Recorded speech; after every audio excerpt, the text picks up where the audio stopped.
बिस्मिल्लाहिर्रहमानिर्रहीम। अस्सलामु अलैकुम वरहमतुल्लाहि वबरकातुहु जमीअन। मैं अभी ये हिरा ग्रुप को नसीहत और गुजारिश की 7वीं वीडियो डाल रहा हूँ, 7th पार्ट। अब इसमें मैं बहुत सारे इम्पोर्टेंट बातों के ऊपर बात करना चाहूँगा। मैंने अपनी 6ठी वीडियो में भी बहुत सारी ऑफ़र्स रखी कंपनी के लिए। अब ये मामला इतना आगे जा चुका है कि फ़िलहाल तो ऐसा ही लगने लगा है कि ये मामला भी बहुत लंबा चलेगा, और जितना ये मामला लंबा खींचेगा उतना प्रॉब्लम ज़्यादा बढ़ता जाएगा, और कंपनी की तरफ से कोई इनिशिएटिव या कोई ऐसा कदम नहीं उठाया जा रहा है जिससे इस मामले का कोई हल निकले, इस मसले का। एक तो ये बात। दूसरी बात ये कि एक चीज़ तो साफ जाहिर हो चुकी है कि ये कंपनी पूरी तरह नोहेरा शेख मैडम के ऊपर डिपेंड है। ये पूरी आपा डिपेंडेंट कंपनी है। कोई इसमें किसी के पास कोई पावर, कोई इख्तियार, कोई राइट नहीं है। ये बात तो साफ हो चुकी है।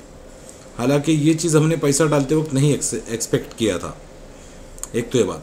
अब लोग ताना देने वाले ये भी दे रहे, अरे तुम लोगों को बैठ के खाने की आदत थी, तुम लोगों को फ्री में खाना था, मेहनत नहीं। देखिए, मैं एक बात बोलता हूँ, क्या सारे लोग कहीं ना कहीं अपना पैसा लगाते, सरमायाकारी करते, कुछ ना कुछ बिजनेस करते, कुछ ना कुछ इंसान करता है, कहीं ना कहीं अपना पैसा लगाता है। आज के महंगाई मारे ज़माने में आदमी कहीं ना कहीं से 4 पैसे की इजी इनकम की तलाश करता है, तो इसमें कोई बुरी बात नहीं। एक तो ये बात। और जो जाहिल लोग हैं उनको ये भी नहीं पता कि सभी पैसा मेहनत से नहीं कमाया जाता है। मेहनत तो गधा भी बहुत करता है, ठीक है। मेहनत से हर कोई पैसा नहीं कमा सकता है, वरना जो मजदूर बेचारा पहाड़ तोड़ता है वो तो 250-300 रुपये कमाता है, और जो खाली ऑफिस में कलम चला के साइन करता है वो 2.5-3 लाख रुपए भी कमाता है।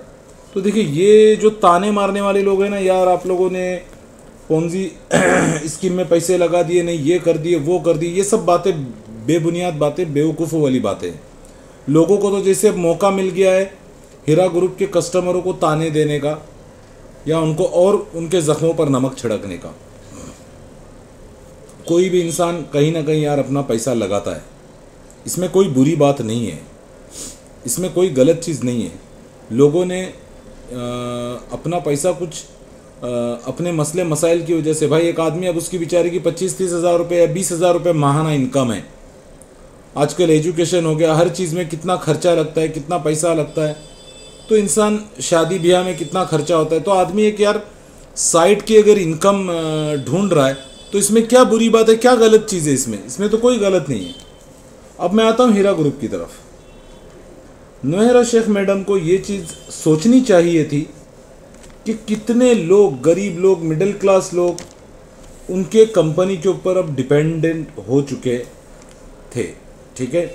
उन्होंने अपना सब कुछ न जाने क्या क्या बेचकर नोहेरा शेख मैडम के ऊपर, उनकी कंपनी के ऊपर ट्रस्ट करके अपना इतना पैसा उन्होंने लगाया, ठीक है। भरोसा किया तभी तो कंपनी पे लोगों ने पैसा लगाया। कंपनी अच्छे से फंक्शन हो रही थी तभी तो लोगों ने पैसा लगाया ना। उनको, नोहेरा शेख मैडम को ये चीज़ सोचनी चाहिए थी कि उनके किसी गलत फैसले की वजह से 2 लाख लोगों को तकलीफ हो सकती है। 2 लाख लोग प्रॉब्लम में आ सकते हैं, तो 2 लाख लोगों को उन्होंने रिस्क में नहीं डालना चाहिए था। उन्होंने एक पॉलिटिक्स में कदम रखकर 2 लाख लोगों के ऊपर एक बहुत बड़ा रिस्क उठाया। जो इस बात का सारा खुलासा यही है। और उसके बाद क्या हुआ, उसके बाद जो हुआ आज सामने है। अब सारी जो प्रॉब्लम है, कंपनी ने पहले जीएसटी के बारे में बताया, फिर ट्रांजैक्शन लिमिट्स के बारे में बताया, और सारे इश्यूज बताए कंपनी ने, लेकिन कंपनी ने किसी भी चीज़ को एक पूरे एतमाद तरीके से कोई बात पेश नहीं की। कोई ऐसी वजाहत या कोई ऐसी बिजनेस की प्रॉपर प्रेजेंटेशन नहीं करी। बिल्कुल यही रवैया इख्तियार किया गया कि आपा पे भरोसा करो, वरना ये करोगे, वरना निकल लो। ऐसा नहीं होता, ये प्रोफेशनलिज्म नहीं है। भरोसा ठीक है, भरोसा किया तभी तो पैसा लगाया। लेकिन आज जो सबसे बड़ा मुद्दा है वो यही है, इन्होंने सियासत में कदम रखा, वो उनका अपना मसला है। सियासत में उन्होंने कदम रखा, वो उनका अपना मसला है। लेकिन मैं ये कहना चाह रहा हूँ, क्या कहते हैं अपना उसको, इनके सियासत में कदम रखने की वजह से कितने मुसलमान लोग तकलीफ़ में आ गए।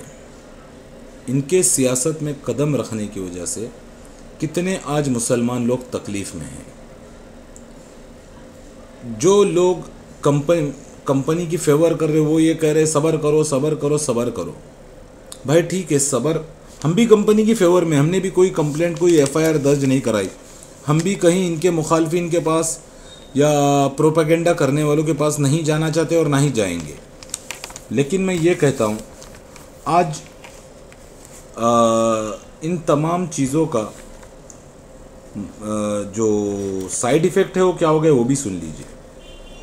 आज कई लड़कियों की शादी अटक गई है, कई लड़कों की शादियां अटक गई, जिन्होंने बहुत बड़ी बड़ी अमाउंट लगाई थी। लोगों ने ये सोचा था हमारी बेटियों की शादी में काम आएगा। बेटों, मैं कई ऐसे लोगों को के बारे में सुना हूँ जिनकी शादियां पोस्टपोन हो गई, किसी की शादी कैंसिल हो गई। कितने लोग तो बेचारे उनके पास आज घर चलाने के लिए पैसे नहीं है। आज लोग कितनी तकलीफ में हैं। कितने लोग हाइपर टेंशन का शिकार हो गए, जिनके 25-25, 30-30 लाख रुपए बेचारों के लगे हुए, 20-20 लाख रुपए लगे हुए, और जिन्होंने, वही उनकी सेविंग्स थी, वही उनकी जमा पूंजी थी। ठीक है, अब लोग ये बोलेंगे क्यों लगाई उन्होंने, नहीं लगाना चाहिए था। ये कोई जवाब नहीं हुआ, ये कोई जवाब नहीं हुआ भाई। आदमी पैसा लगाता है कुछ अच्छी नीयत से, अच्छी उम्मीद से लगाता है। ठीक है, बिजनेस में लॉस प्रॉफिट होता है, ये सारी बातें अपनी जगह सही है। भाई लोगों ने इतना पैसा इसीलिए लगाया ना क्योंकि कंपनी का सब कुछ सही साथ चल रहा था।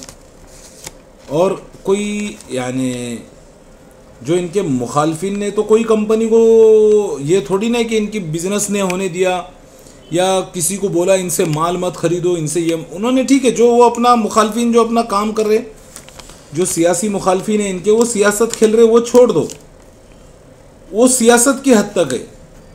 क्या कोई किसी पार्टी का आदमी आके इनकी दुकान के सामने या इनके मार्ट के सामने या इनके शॉपिंग सेंटर के सामने आके खड़ा हुआ कि इनसे माल मत खरीदो, ऐसी कोई बात हुई क्या? एक तो ये चीज़ यहाँ पर पॉइंट किए। कंपनी पैसे बेनिफिट्स भी डिक्लेयर कर दिए कंपनी ने कि भाई कंपनी आज भी यही बोल रही मैं प्रॉफिट में हूँ, कंपनी आज भी यही बता रही है हम प्रॉफिट में। अगर प्रॉफिट में है तो पैसा गया कहाँ पर? वो प्रॉफिट का पैसा क्यों नहीं ट्रांसफर हुआ?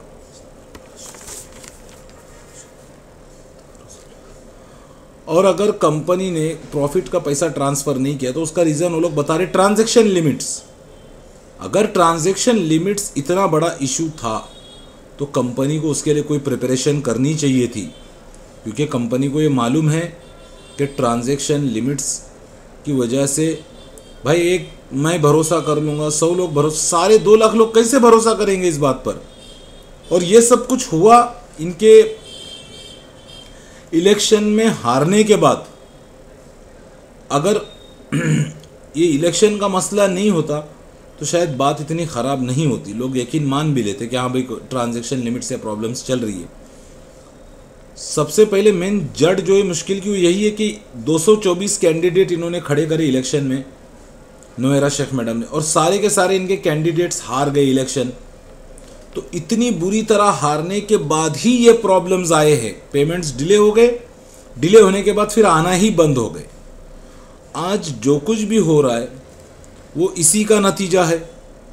अब कंपनी को अगर इन सब बहरान से बाहर आना है तो इसका एक ही हल है कि कंपनी सबके पैसे अदा करने का, जो विड्रॉवल मारना चाह रहा है उसको विड्रॉवल दे दे, उसको उसकी अमाउंट दे दे, कोई एक ऐसा सिस्टम बनाए और जितने भी लोग हैं उनके मसाइल का, मसलों का उनका हल करे। अगर अल्लाह ना करे कोई ऊंच नीच हो जाती है या कोई ऐसी वैसी बात हो जाती है या कंपनी पैसे अदा नहीं कर पाती है, अल्लाह माफ़ करे, बहुत प्रॉब्लम्स क्रिएट हो जाएंगी। बहुत घर बर्बाद हो जाएंगे, बहुत लोग आज तकलीफ़ में हैं। मज़ीद ऐसा प्रॉब्लम, आज लोगों ने थोड़ा बहुत सब्र रखा है, वो सब्र भी इनका ख़त्म हो जाएगा।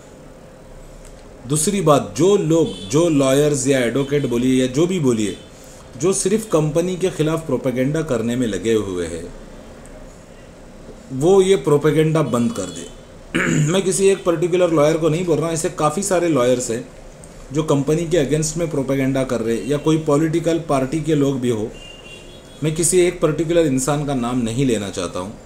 उनको चाहिए कि भाई आप मुसलमानों के मसलों का हल सोचें और कोई बीच का ऐसा सही ढंग का रास्ता निकाले ताकि ये सारे इश्यूज सॉल्व हो जाए। अब तो इतनी टेंशन हो गई है, इतनी टेंशन हो गई है, ये भी समझ में नहीं आ रहा है कि कहीं कंपनी पॉलिटिक्स में हारने की वजह से, सियासत में हारने की वजह से तो कंपनी का कहीं कुछ लॉस तो नहीं हो गया। बहुत अजीब अजीब शक व शुबात और दिमाग में ख्यालात आते हैं। मैं फिर एक बात कहता हूँ कि मैं इनके ऊपर, नोएरा शेख मैडम के ऊपर या इनकी कंपनी के ऊपर कोई इल्ज़ाम नहीं लगाना चाहता हूँ, ना ही मेरा कोई इल्ज़ाम लगाने की नीयत है। मैं सिर्फ जो सिचुएशन सामने आ रही वो सिचुएशन के बारे में बात कर रहा हूँ, और मैं ये उम्मीद करता हूँ कि हीरा ग्रुप अपने इन्वेस्टर्स को कॉन्फिडेंस में लेगा और इन तमाम मसलों के हल का कोई ऐसा रास्ता निकालेगा जल्द अज जल्द, बिना किसी देर किए हुए। सब लोगों के कोई ऐसा सिस्टम निकालिए, कोई ऐसा तरीका करिए कि भाई सबको, जो नहीं रहना चाहता है उसको उसका पैसा दीजिए, जो कंपनी के साथ कंटिन्यू करना चाहता है उसको उसका डिविडेंड दीजिए, और ये मसलों को हल करिए।